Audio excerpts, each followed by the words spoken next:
हम और सीमा और सचिन जी और जो अच्छे पत्रकार हैं वो तो उनके निशाने पर रहते ही हैं। वो बुराई करे हम भलाई करें, ना ही बदले की हो भावना। माननीय न्यायालय के आदेश पर सीमा रह रही है, न्यायालय के आदेशों का कंप्लायंस कर रही है, पालन कर रही है। को एटीएस को जिस दिन लग जाए कि सीमा आतंकी है, सीमा जासूस है, सीमा स्पाई है, अब उसे डबल फांसी देना, और फांसी देने वाला और कोई नहीं, रस्सी खींचने वाला उसका भाई डॉक्टर एपी सिंह। उसमें जो भी 28 लोगों की मौत हुई, कहां से थे। कोई आंध्रा से था, कोई कर्नाटक से था, उत्तर प्रदेश से था, दिल्ली से था, हरियाणा से था, बिहार से था। अपने मेहनत की खून पसीने की कमाई को श्रीनगर में खर्च करने गए थे, और उसके बदले में उन्हें क्या मिली? गोलियां। उसके बदले में उनके कपड़े और पैंट उतार कर उनका धर्म देखा गया, खतना देखा गया उनका। नमस्कार, आप देख रहे हैं न्यूज वॉच इंडिया में हूं आपके साथ हिमांशु द्विवेदी। बता दें कि जिस तरीके से बीते दिन जम्मू कश्मीर के पहलगाम में एक नृशंस जो है हिंदुओं का जो नरसंहार कहा जा रहा है, अगर इसको हम थोड़ा विस्तृत तरीके से बताएं तो जम्मू कश्मीर के पहलगाम में कुछ पर्यटक वहां पे जो है वो घूमने गए थे, और छुट्टियों को मनाते समय उन पे जो है कायराना हमला कर दिया गया, जिसमें लगभग 26 से ज्यादा पर्यटक, एक तरह से कहे कि हिंदुओं की जो है वो हत्या कर दी गई। और इस मामले में जो है वो पाकिस्तानियों का जो लश्कर ए तैयबा का जो है वो हाथ निकलकर सामने आ रहा है। ऐसे में लगातार मोदी सरकार जो है वो एक्शन मोड में है। बीते दिन जब घटना हुई तो शाम को जो है घटनास्थल का दौरा करने गृह मंत्री अमित शाह पहुंच गए। ऐसे में जिस तरीके से अपने 2 दिवसीय यात्रा के दौरान यात्रा को बीच में छोड़ के प्रधानमंत्री नरेंद्र मोदी भारत आए हैं, तब से लगातार एक्शन दिख रहा है। और उन्होंने आते ही जो है वो अपने आवास पर सीसीएस की मीटिंग बुलाई, और इसमें 5 बड़े निर्णय लिए हैं, जिसको लेकर के ये अल्टीमेटम दिया गया है कि भारत में रह रहे जो पाकिस्तानी हैं उन्हें 48 घंटे का अल्टीमेटम दिया गया है कि वो भारत छोड़कर चले जाएं। ऐसे में एक नाम फिर से सुर्खियों में है, वो नाम है सीमा हैदर। पबजी गेम के दौरान एक सचिन मीना नाम के लड़के के साथ ऑनलाइन प्यार में पड़ गई और वो भारत आ गई। ऐसे में उनके जो वकील हैं, जिन्हें सीमा हैदर जो है लगातार भाई का भी दर्जा दे चुकी हैं, ऐसे में हम इनसे जानेंगे कि सर इसका असर क्या पड़ने वाला है, जो लगातार भारत सरकार की तरफ से जो अल्टीमेटम दिया गया है भारत में रह रहे पाकिस्तानियों को कि 48 घंटे के अंदर उन्हें वापस जाना होगा, तो सीमा पे इसका क्या असर है? ये सार्क वीजा टूर योजना थी, जिसके तहत जो 5 शर्तें रखी, पानी बंद किया गया, और सार्क वीजा टूर योजना के तहत जो लोग आए हुए थे पाकिस्तान के, उनको 48 घंटे के अंदर भारत छोड़ना है और वहां पहुंचना है। सीमा का केस इससे बिल्कुल अलग है। घटना दुखद है।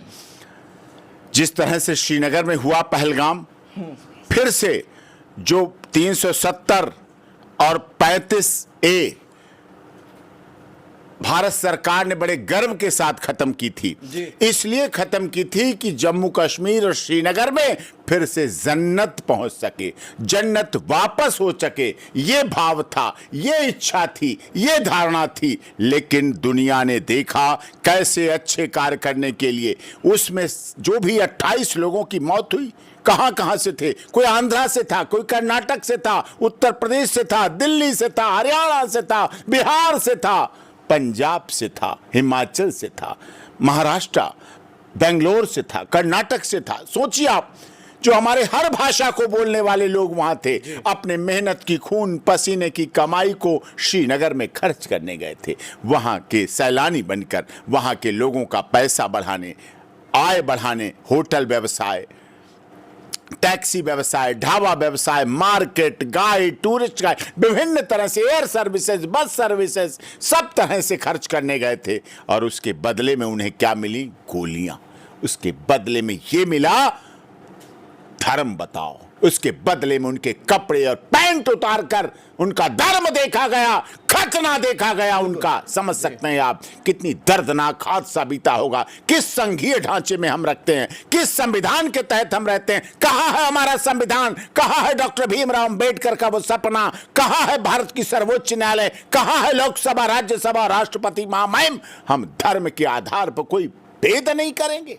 धर्म को देख देख कर मारा गया, गोलियों से भूना गया। धर्म को देखकर मारा गया। और वहां के जो मुख्यमंत्री हैं उमर फारूक अब्दुल्ला, उन्होंने कह दिया है कि यहाँ पे जो है, उन्होंने एक पार्टिकुलर आदमी को उठाया कि जो वहां पे खच्चर से जो अपना सैलानियों को इधर उधर ले जाने का जो काम करता था या सामान ढोने का काम करता, उसको भी इन दरिंदों ने नहीं छोड़ा। तो वो सिर्फ एक ही चीज को लेकर के लगातार बयान दे रहे हैं कि उस व्यक्ति को नहीं छोड़ा, वो मुसलमान था। तो इसमें आपको क्या लग रहा है कि मामले को घुमाया जा रहा है? वो इसलिए दिखा रहे हैं कि भाई मुसलमान भी मरा है, लेकिन मैं मानता हूं हर एक मुसलमान आतंकवादी नहीं होता है। मैं मानता हूं, अभी भी मान रहा हूं, लेकिन मैं ये भी मान गया हूं कि हर आतंकवादी मुसलमान ही क्यों होता है, ये भी सच्चाई सामने आ गई है। अब इस बात को भी गौर करना पड़ेगा, इस पर भी ध्यान देना पड़ेगा।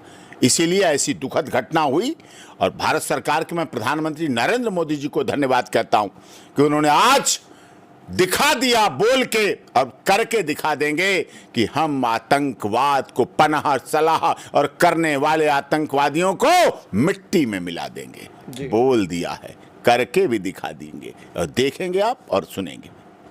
सर तो ये बताइए, हम जिस तरीके से ये लोग कह रहे हैं कि 48 घंटे का अल्टीमेटम है, तो सीमा हैदर पर इसका क्या असर होगा? सीमा को भी वापस मीना है, जब आप सीमा सचिन मीना बोलेंगे तो सीमा सचिन मीना के साथ वो भारत की पत्नी, भारत के रहने वाले सचिन मीना की पत्नी है। मीना समाज की इज्जत लाज है। आज वो भारत में जन्मे सचिन मीना की पत्नी के साथ साथ सचिन मीना की पैदा की हुई बेटी की मां भी है। अब वो भारत में है, उसका केस इससे बिल्कुल अलग है। सार्क वीजा टूर प्रोग्राम जो है उस पर लागू नहीं होता, योजना नहीं लागू होती है। वो सीमा सचिन मीना से पबजी के सहारे प्यार किया। जब उसकी शादी निकाह तलाक हो गया था गुलाम हैदर से, जब भी चौथी बेटी है उसकी गर्भवती थी, फिर अपने पिता के यहाँ या बजान के यहाँ उनकी मौत होने के बाद वो भारत आई। नेपाल में काठमांडू में पहली बार आई तो शादी हुई, लेकिन सचिन का बच्चों के प्रति समर्पण और प्यार देख के सचिन मीना ने बच्चों को ही बुलाया, फिर वो बच्चों को लेके आई, भारत में शादी हुई। दूसरी वर्षगांठ पे शादी हुई। पूरे रीति रिवाज, परंपरा, संस्कार, सप्तपदी, अग्नि, फेरे, ब्राह्मण, सब तरह से शादी हुई। शादी के बाद एक निश्चित समय पर लगभग साल कल के अंदर वो गर्भवती हुई। गर्भवती के दौरान हमने भी गोद भराई की रस्म की, फिर उसका जन्म हुआ बेटी का ब्रह्म मुहूर्त में। भारती मीना नाम की बेटी का जन्म हुआ और जन्म होने के बाद उत्तर प्रदेश सरकार ने उसको सर्टिफिकेट भी दिया। भारती मीना नाम रखा गया एलिस मीरा और मां का नाम सीमा मीना, पिता का नाम सचिन मीना, ग्रेटर नोएडा जेवर, उत्तर प्रदेश सरकार द्वारा। इस मामले के बाद लगातार जो है सोशल मीडिया पे लोग इसको भी जो है कह रहे हैं कि सीमा हैदर को वापस पाकिस्तान भेजना चाहिए। जिस तरीके से हमारे देश में भी एक सोशल मीडिया पे वर्ग इसको पाकिस्तान भेजने की कवायद कर रहा है, मांग कर रहा है, ऐसे में उसके जो पति हैं गुलाम हैदर, उन्होंने भी उनके निशाने पर तो स्वयं आप हैं सर, तो ऐसे में क्या हम और सीमा और सचिन जी और जो अच्छे पत्रकार हैं वो तो उनके निशाने पर रहते ही हैं। वो तो सुबह शाम हमें कोस के ही अपना पेट भरते हैं, लेकिन अपना यूट्यूब चैनल चलाते हैं। उनका मकसद ये है सिर्फ, इसीलिए वो कर रहे हैं और ऐसे कर रहे हैं। वो बुराई करे हम भलाई करें, ना ही बदले की हो भावना। हम तो बहुजन हिताय सर्वजन सुखाय चलते हैं। हम तो वसुधैव कुटुंबकम पर चलते हैं। हम तो सर्वे भवन्तु सुखिनः कहते हैं। वो भी खुश रहें, वो भी सुखी रहें, हम भी खुश रहें। वो गालियों से अपना पेट भरते हैं, हम इबादतों से अपना पेट भरते हैं। हम सच्चाई के रास्ते पे चलते हैं। हमारी सच्चाई हमारी इबारत है। हमारे कुरान शरीफ जो वहाँ रखी है, उस कुरान शरीफ में कहीं नहीं लिखा हिंदू मुस्लिम सिख ईसाई लड़ते हैं। हमारी कुरान शरीफ में गीता भी है, भागवत भी है। सामने ऑन कैमरा दिखा रहा हूँ, वकील साहब के जो दफ्तर में है, ये सारे धर्मों के जो है वो ग्रंथ है, कुरान है, भागवत गीता है, बाइबल है, सब कुछ है यहाँ पे। और ऐसे में इनका जो इन्होंने जो बात कही सर्वधर्म सुखाय, और जो आपने बात कही वो काफ़ी दिलचस्प लगा। और ये आप देख सकते हैं एक साथ जो है चारों ग्रंथ वो रखे गए हैं। ऐसे में सर ये बताइए कि अभी ये मामला कोर्ट में भी है, इसको लेकर के आप लोगों ने राष्ट्रपति को भी ज्ञापन सौंपा है, तो क्या लग रहा है आपको? जांच कर रही है, महामहिम राष्ट्रपति जी को याचिका लगाई हुई है, एटीएस जांच कर रही है। माननीय न्यायालय के आदेश पर सीमा रह रही है। न्यायालय के आदेशों कंप्लायंस कर रही है, पालन कर रही है, बिल्कुल उस पर चल रही है। और भारत सरकार पर, उत्तर प्रदेश सरकार पर, भारत के संविधान पर, भारत की न्यायपालिका पर, सर्वोच्च न्यायालय पर, उच्च न्यायालय पर, ट्रायल कोर्ट पर, उत्तर प्रदेश की कोर्ट, सब पर हमें पूरा भरोसा है।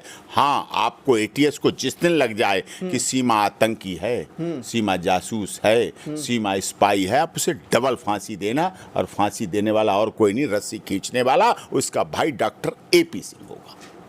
ये बहुत बड़ी बात आपने बड़ी बोली। बात जिस तरीके से पूरे अगर देश में आतंकी- एपी सिंह, ये वकील साहब को, एपी सिंह को लगातार पूरी दुनिया जानती है कि सीमा हैदर जब से भारत आई है, उनका एक ही भाई है, इकलौता भाई है, वो है एपी सिंह जी। और ऐसे में जिस तरीके से इन्होंने बात कही कि अगर कल को अगर ये साबित होता है, किसी भी मामले में उसको दोषी पाया जाता है, तो जो फांसी देने की बात होगी, जो रस्सी खींचने वाला शख्स होगा, वो खुद स्वयं एपी सिंह जी होंगे। एपी सिंह जी, एक बात बताइए आप हमें, उनके 4 बच्चे भी हैं, ठीक है, गुलाम, पांचवा बच्चा, ऐसे में उसको आपने दिखाया, जिस तरीके से आपने कागज पे दिखाया कि उसको भारतीय नागरिकता मिल गई। जो उनके बच्चे हैं, गुलाम हैदर मांग कर रहे हैं कि उन्हें पाकिस्तान भेजा जाए।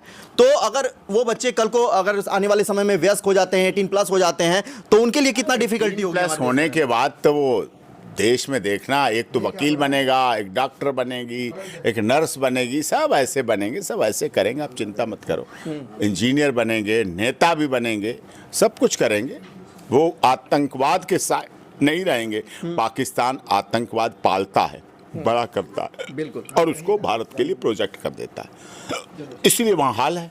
ये बताइए, इस्लामिक कंट्रीज कोई पाकिस्तान के साथ है नहीं है आज के? नहीं है। सऊदी अरब में मोदी जी थे ना। ये तो लगातार सरकार भी कहती है कि भारत का बढ़ता कद है, जिसके साथ पूरे मुस्लिम इस्लामिक कंट्री जो है वो साथ दुनिया के सारे इस्लामिक देशों ने हमारे देश के प्रधानमंत्री मोदी जी को सम्मान दिया अपना। वो सम्मान केवल नरेंद्र मोदी का नहीं है, इस देश के 140 करोड़ लोग, हिंदू, मुस्लिम, सिख, ईसाई, जैन, पारसी, सबका सम्मान है। हमारी मिली जुली सभ्यता है, हमारी गंगा जमनी सभ्यता है। हमारी गंगा जब निकलती है हरिद्वार के ऊपर ऋषिकेश गोमुख से और गंगा सागर तक जाती है, उसमें मौलाना साहब भी इबादत करने के पहले वुजू करते हैं और गंगा कहती है बहुत अच्छा, और गंगा में पंडित भी करते हैं। सिख धर्म के मानने वाले भी नहा के अपने गुरुद्वारा में जाते हैं। ये हमारी खूबसूरती है, सर्वधर्म समभाव में इसको लेके चलते हैं। वो आतंकवाद को लेके चलते हैं, उनको आतंकवाद मुबारक। हमें बहुजन हिताय, बहुजन सिखाए, और सर्वधर्म समभाव, सर्वे भवन्तु सुखिनः, सर्वे सन्तु निरामयाः। ऐसा बताया जाता है कि हर एक सफल व्यक्ति के पीछे महिला का हाथ होता है। आपने शुरू से देखा है, सचिन की जिंदगी जो है, सीमा हैदर की सीमा पार से आने के बाद सचिन की जिंदगी में कितना बदलाव हुआ है सर? सारा बदलाव होता है। देखिए, हर पुरुष के पीछे महिला मतलब पत्नी का ही हाथ नहीं होता है, माँ का भी हाथ होता है, बहन का भी हाथ होता है, भांजी का भी हाथ होता है, भतीजी का भी हाथ होता है, भाभी का भी हाथ होता है, दादी का भी हाथ होता है। महिला कई रूपों में दिखती है। ऐसा मत प्रोजेक्ट कर देना कि केवल पत्नी का ही हाथ होता है। पत्नी के मामले अगर बात करोगे तो मेरठ याद आ जाएगा, 16 टुकड़ों वाला।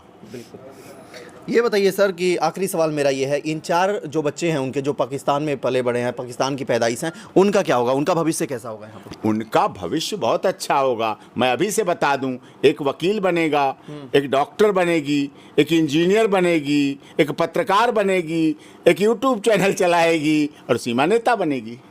सीमा नेता बनेगी। आखिरकार उस सवाल का जवाब जो लगातार लोग देख रहे थे जब से वो सोशल मीडिया पर वायरल हुई है कि सीमा हैदर क्या बनेंगी, इन्होंने बता भी दिया कि सीमा हैदर आने वाले भविष्य की नेत्री हैं।